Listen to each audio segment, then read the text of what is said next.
articles for fool's gold, rubber checks unsent, and dreamers schemed accomplishments, exchanging stories from seats they've grown on. Full front page news articles for fool's gold, rubber checks unsent, and dreamers schemed accomplishments, exchanging stories from seats they've grown on. Full front page news articles for fool's gold, rubber checks unsent, and dreamers scheme accomplishments.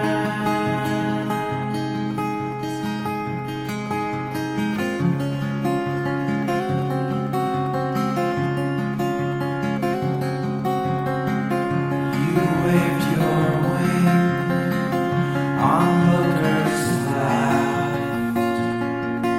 In a flash, their holes were Hello, and welcome to another wild, ridiculous, crazy episode of On the Block with my host as always. Ooh, I screwed up as always.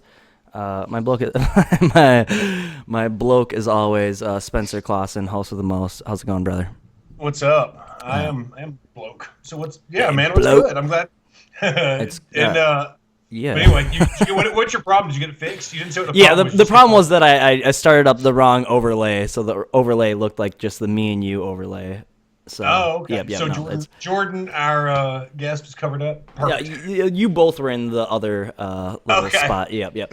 But welcome, Parhar, to the podcast. This is your first time covering Big Brother Canada from our show. How's it feel? Let's start it off right there. How's it feel to watch some motherfuckers walk into your house? That's your house. Tell me about that. It's weird. Yeah. I mean, I had Willow text me this morning. She said, "Happy 1 year anniversary," because this was the day we moved in a year ago today. Cool. And I just thought, oh my God, it's been a year since I was in that house. So yeah, it's really strange. And especially the dynamics within this cast. I mean, there's so much. I find that they're a lot different than we were. So it's an eerie thing, but it's really cool at the same time too. I think now I'm far enough removed from it that I don't feel as messed up as I felt last summer, so I can look at it objectively, and it's fun to be a fan again. Well, isn't it weird how time moves so fast since that year? That year goes by very, very quickly. Really, really quickly. I mean, it's gonna be we're at Reality Rally soon. It's like what? I can't wait. I know. I can't wait too. Well, Spencer, what did you have? Otherwise, I was gonna ask, what have you been up to lately? What have you been doing since you came out? Since I came out, well, last summer I was just too messed up. So I was just like, I'm just going to stay home, enjoy this summer, have fun. I went to Calgary with a bunch of my fellow castmates for a week. That was really fun. Doing my podcast, the reality TV Happy Hour. So that was fun. Covered some BB17, did some Survivor Cambodia coverage as well. Now doing BB Can 4. So I've been pretty busy with that. And then I actually started up, I switched schools and programs. So I was actually studying history before I went into my season of Big Brother. And then I came home and I thought, you know what? I've always kind of had a dream of going into broadcasting. And I thought, you know what? I accomplished my Big Brother dream. Why not just give this other one a shot? We'll see what happens. I'm young, I was only 22. So I was like, yeah, let's try it. So I've been keeping pretty busy with broadcasting school, but it's really fun. So a lot going on. I just recently got a new job as well. So trying to juggle it all is a little bit of a struggle sometimes, as you guys know, but it's fun. I'm hanging in there. Well, I just want to give a big hand because congratulations, dude. You're putting on a great show with Happy Hour.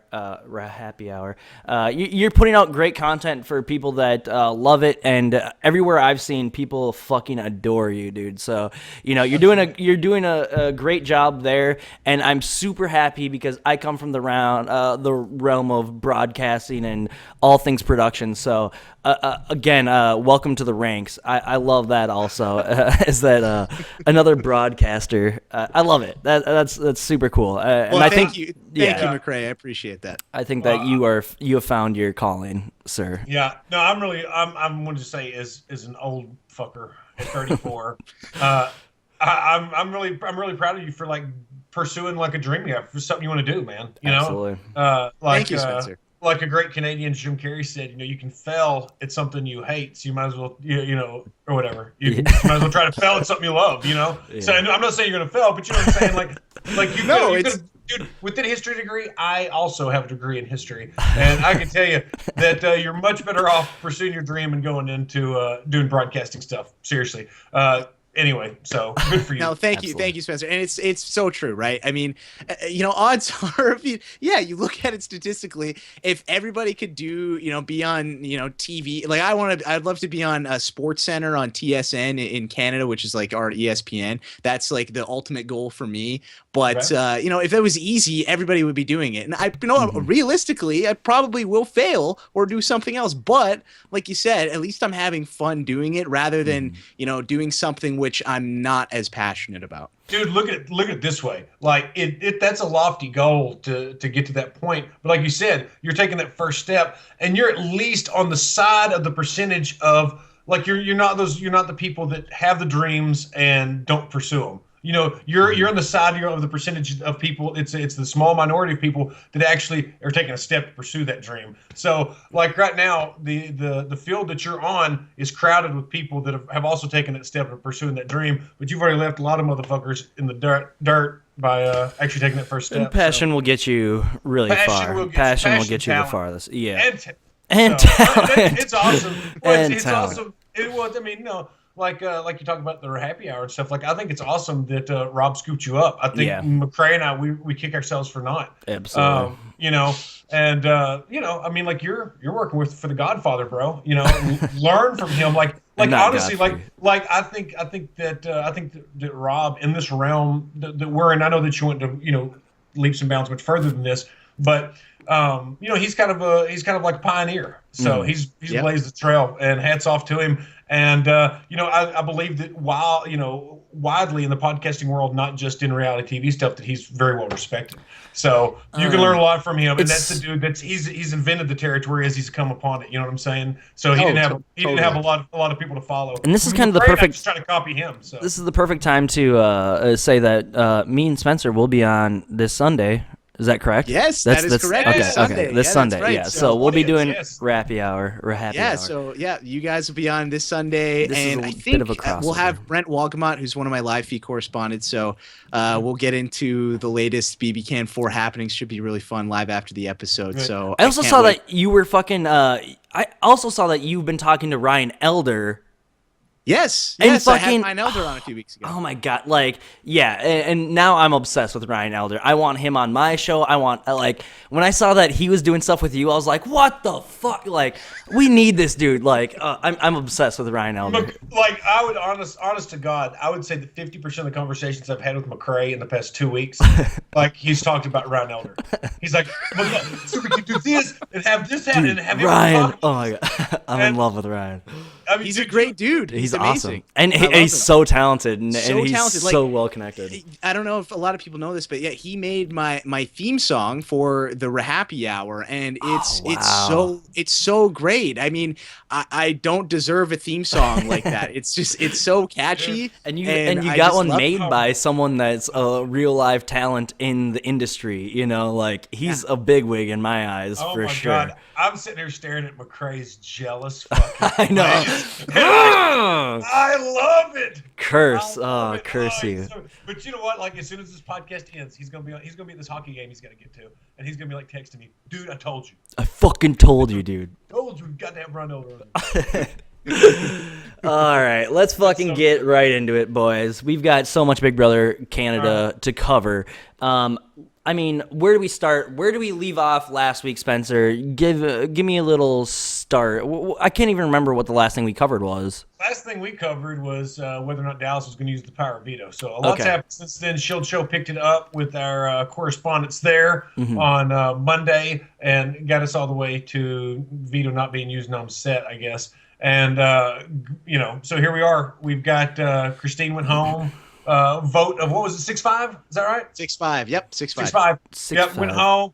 And there's a couple interesting things. I'm so glad that Cassandra's still in the house. Yes, Cassandra is such a talent. I don't like Cassandra, but I love what I see.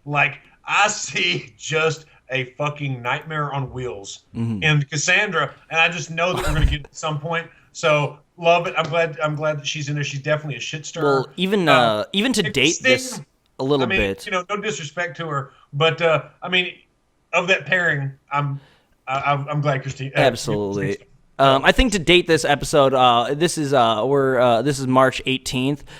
Last night was super interesting, just because Levita has her fall from grace. She's kind of in the dumps.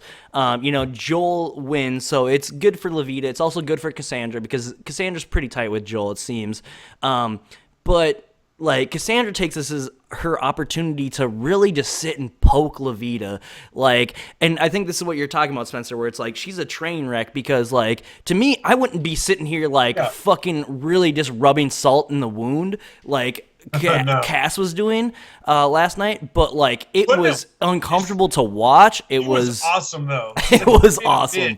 I was like, oh shit. Yeah, it was. So, exactly. Christine would have been asleep. Yeah, she would have been over it already. But let's kind of talk about, was it a smart idea to go after Cassandra if you are Levita? Because, all right, so my whole thing is that I'm not a fan of Levita. I don't like Levita at all.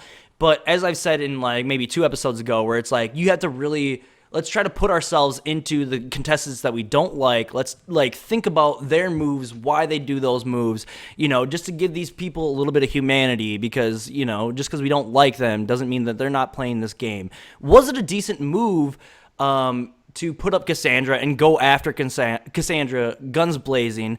And then on the flip side of that, I think Christine had the choice. She could have used the veto to kind of help Levita 2 weeks ago.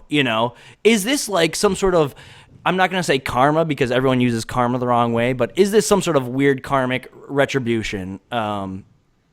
Yeah, it's weird, right? I mean, just that's what's so beautiful about Big Brother is we see this so many times, right? I mean, we see BB14. Frank is about to go out the door week 1. Things flip. He becomes HOH, Absolutely. And then Willie Hance, gets kicked out of the house. I mean, stuff like that, right? It's a beautiful thing to see when this kind of stuff happens. In terms of, is this a good move? I don't think, I agreed. Here's, if you're Levita, she's got a couple options, okay? She can either be all right, I'm going to be vengeful and I'm going to go after the third wheel, those guys, because they targeted me when, after I went after them week 1. So why not take a shot at them? Or I can decide, you know what, let's make a deal with them and let's kind of just not piss anyone off this week. And let's just put up 2 floaters, have someone go out the door, not have any blood on my hands, and then I can kind of just fade back into the abyss. And so the Christine nomination I really liked because Christine has no relationships in the house. She's not tied to anyone. She has no alliances. Nobody cares if she goes up on the block other than people saying that, she should make a big move. She should make a big move. But it's whatever. At the end of the day, they're not going to care too much if Christine goes up. Cassandra, on the other hand, though, has a lot of ties. She had a lot of ties. She was tied to Tim. She's in this 4 Aces alliance with the third wheel. So that one, I didn't really agree with that, and I don't think that was too smart. Really, what it came down to, I guess, was the you dumb batch, that comment that Cassandra made to her. Yeah. But it's you know what, Levita, why not just put up somebody? And I was trying to think who would be somebody that doesn't really have any ties, that would kind of just be a pawn next to Christine, that no one would really care about. And for me, I'm just thinking in terms of good TV purposes, why not just put up and she'd also have a reason for it as well. Why not just put up Nikki? Because Nikki is, she's somebody who played on BBUK. She's a veteran of this game. She doesn't have really any. Yeah, she didn't have a ton of ties to anyone in the house other than Tim. But even Tim, he's kind of a lone wolf. I don't think he really would mind. Put up Nikki and Christine, let them fight it out, see what happens, and then go from there. I think that would have been a better way to go for her. But ultimately, this result, not so bad for Levita. I think she's in a decent spot here, considering how this week started and how her game started in week 1. Yeah, let's talk about where she's kind of landed this week, coming off those noms. Because one thing that I want to kind of ask you about, Jordan, in your opinion, is that she, by saying I'm not going after the third wheel, Okay. And she said, last week, Shari was my girl. Y'all sent her home. I don't have anybody. I don't have anybody I trust. By doing basically her own thing, not going after either side for either side. Okay.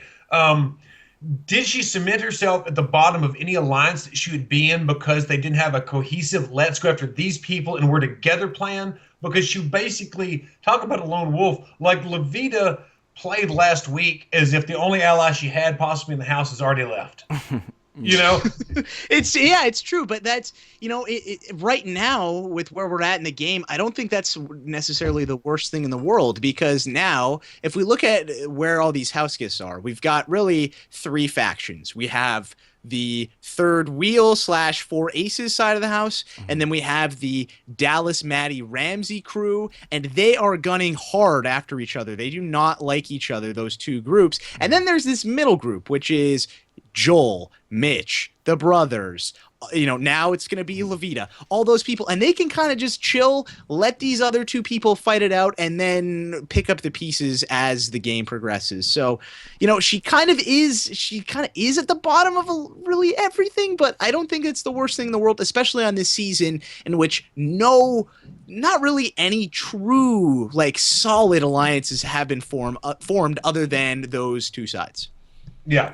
Yeah, the clear the middle is what I think is really interesting. You've got with the 300 side now. Dallas thinks that Mitch and Cassandra are with Jared with Jared, Kelsey, and Raul, and he considers that like a 5. It's interesting to see who each side feels is more with the other, and if they all feel like there's people that are more with them than with the other, and that creates this really interesting middle. It's like a Venn diagram. Yeah. Yes, it totally is. Absolutely. Yeah, we need to make a Venn diagram for this, McCray. I'll draw it out on a note of paper and take pictures. Razor skate, where you at? Yeah. But yeah, no 89 Razor skate, is that what it is? Yeah. At 89 Razor Skate 20, that dude is awesome. Fucking always great alliance diagrams. Here's the little thing. Jordan, I think that, with your cast last season, here's my description. I don't want to lead you at all, but this is going to be super leading. I think that your cast was very, very a cohesive cast. I think that you guys were all very friendly. It wasn't fighting. There wasn't snipping. There wasn't any of this kind of stuff. It seemed like you guys were all a real family. This season, I don't think is the same. Do you think that casting kind of purposefully found crazy people this season, or not necessarily crazy, but people that were gonna stir shit up? Like, we all know that this is more of a recruit bound season. Is that what they were hoping for? Well, give us a little insight on that. Yeah, I totally think that's what they were hoping for, because last season we did have crazy people. There are crazy people on every Big Brother season. Absolutely. But Godfrey, I'm looking at you. That's like the main ingredient. Really. Yeah, absolutely. It is, right? That's the main ingredient of the Big Brother season. That when you're making that recipe, but. I totally can. I think that's certainly something they were looking at, because I think in casting last year, a lot of people talked a big game about saying, "Oh, I'm gonna be impulsive and I'm gonna fight with people and this is gonna be good." So then they weren't too concerned about putting 8 super fans in the house. They were like, "Oh, okay, well, this is gonna be a great season. We're gonna have the strategy plus the impulsive people. This is awesome." When in reality, once we got thrown in the house. One major thing that I think backfired on them was that twist with the balloon challenge thing, where we had no food, no furniture, and we all had to work together in order to get all that stuff back. That and we had no HOH that first week as well. Remember that? So I think without that HOH, without that one person, say, for example, I think if a few things would have changed, if Greg would have been the HOH week 1, and there would have been, I think that might have created kind of would have, it would have kicked off more like season 2. Exactly. Whereas what happened was we were all a cohesive unit. We all liked each other. And yeah, we went after each other for game purposes, but there was nothing really personally involved in that. So I think totally it was what they were thinking, getting a bunch of people who don't really know the game that well, who are not afraid to get into fights with people. And that's the job of casting, right? To find personalities that they know are going to clash. We saw Maddie in her little pregame little packet thing saying, yeah, I don't like other girls. And then the first night, her and Kelsey are like, yeah, we already hate each other. I mean, and right away, they're like, all right, this is perfect. This is what we want. And that's what's led, I think, to so far a much better season. Can we dispel the idea that it should be a bunch of super fans? Like, and like after my season, I have always said this, where it's like super fans play like me. They play reserved, they play smart, they don't want to make any enemies, they don't want to try to fight people. Like, there's no incentive to be just a crazy person in there. If you don't know what the fuck is going on in the game, you're just like, oh, I'm gonna be in there, I'm gonna go be myself. I always want there to be more recruits than super fans. Give us one good super fan, just put the rest recruits, because that's where the entertainment lies. Yeah, well, I think go ahead, Spencer. No, you go ahead, Jordan, please. Well, you go ahead. Yeah. Well, I was just going to say, I think you need a good mix, right? We can't have all recruits. We can't have all super fans. It's got to be the right dynamic. I think last year, maybe if some of the twists, because there were so many twists, I think maybe if there were fewer twists, then it could have worked out a little bit differently and it would have been more entertaining and exciting. Because a lot of the drama was manufactured from those twists and not from the actual real life fighting and that kind of stuff. But totally, right? If we could have Devin Bro on every single season, I mean, give me that all day. Absolutely. Give me that all day. That's a good show. Yeah. Absolutely. Well, can you where was I going with this? I was going to say that could you shine a light on I lost it. Whatever. I lost it. You'll get it. It was so great. It was so good. Let's we've gone pretty far without talking about Joel being HOH. So let's kind of bounce back to this middle area we were talking about before. And let's say like nominations, like right now, he's talked about nominating Maddie and Kelsey. I know that I saw that with possibly Tim as a nomination, and then Jordan. Before we went on, basically we were talking about the same thing, and go with what you know on that on his noms.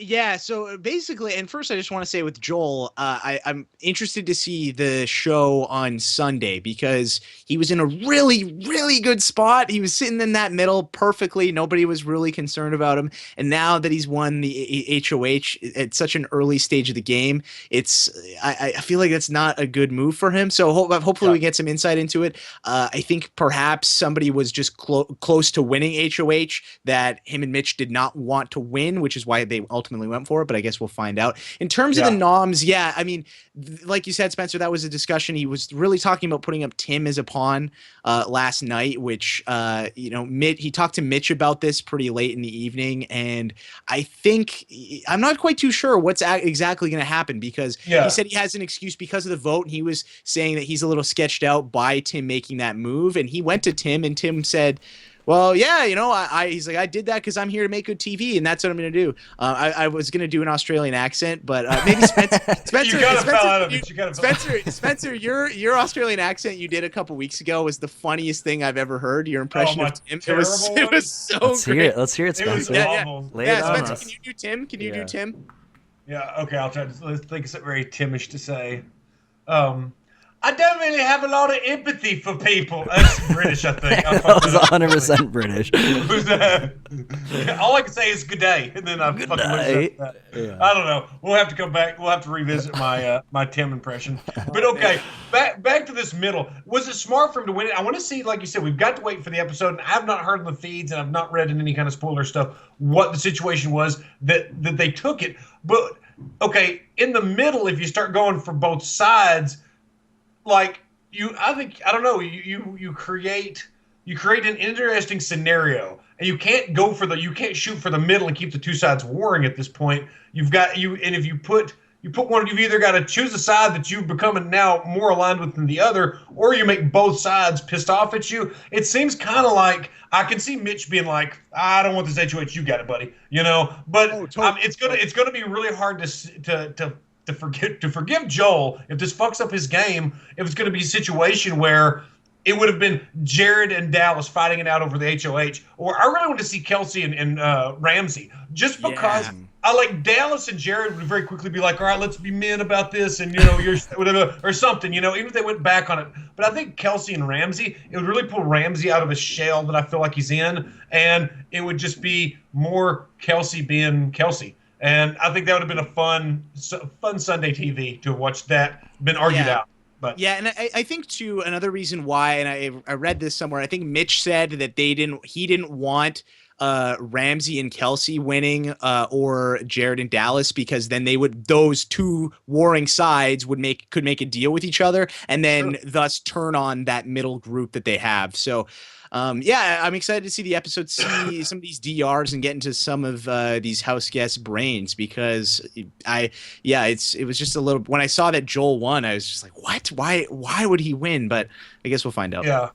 Yeah, no, and like with Joel's HOH, this is going to be an interesting week because, like you said, it does seem like they tried to avoid the two sides working together, but they could have caused it, because if Dallas and Jared could make some peace, and I say Dallas is acting like he's not the king of this, that everybody's got equal shares. That was one of his pitches earlier, to get people to kind of join their side, is that we're all even over here, whereas there's a clear pecking order with the other side. But it's interesting because if they could keep this going just until jury, maybe even, and like come together, if that's even possible, or even before, and have six strong, it's almost like Survivor style, but you would eliminate that middle and it would be clear targets. And, I think that's a pretty strong side. That would be a very strong dominant group. I don't know if it's even possible. And the way that we don't have these, I hate to say the super fans is the lack of it, and maybe the super fans would get in the way and prevent this. That might actually happen, knowing that they don't know the game that well. They might just say, hey, let's put our differences aside and be six strong. Because if, this a house divided can't stand type shit,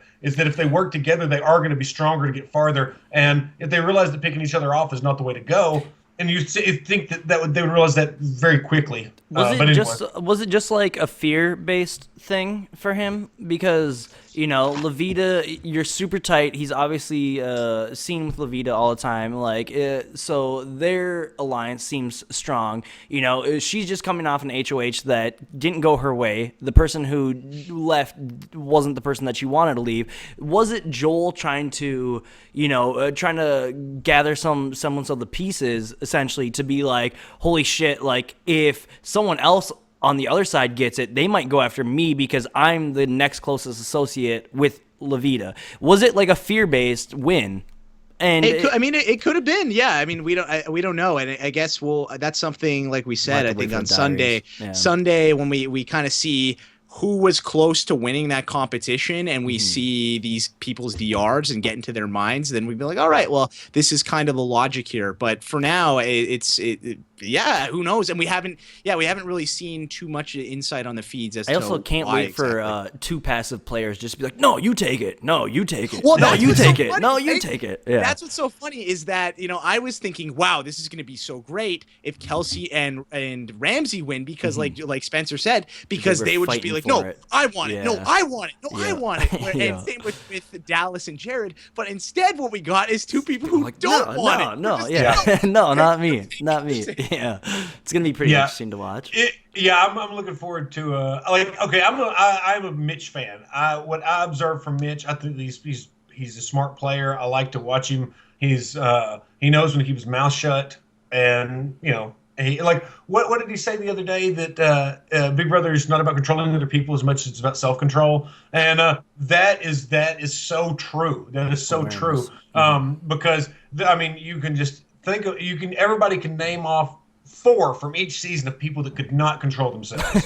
Yeah. You know what I'm saying? That's a great off-season podcast that you guys do. And if you don't mind, maybe I'll steal that. It's 4 people from every season that could not control themselves. Yeah, I love it. That's it. Hell yeah. The top 4 people from each season. It's true, though. There's always a season that just that's what it is. It's people that don't have control, people that can't stop themselves from saying what they want to say, and you've got the other side of like the self-control coin, I guess, would be not saying stuff but forcing yourself to do stuff too.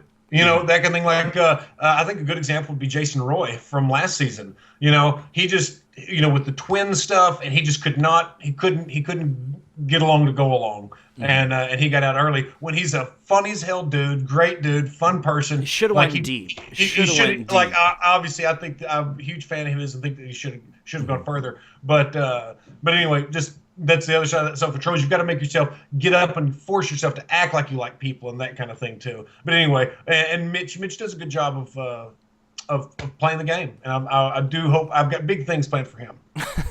Big things in store for that boy. I'm gonna teach him some stuff I know about YouTube when he gets out. Oh shit. So, well, I mean, anyway. All right. So Jordan, what do you think? What is Joel's plan? Let's leave it at this. What do you think his next best move is? How does he maneuver through this HOH?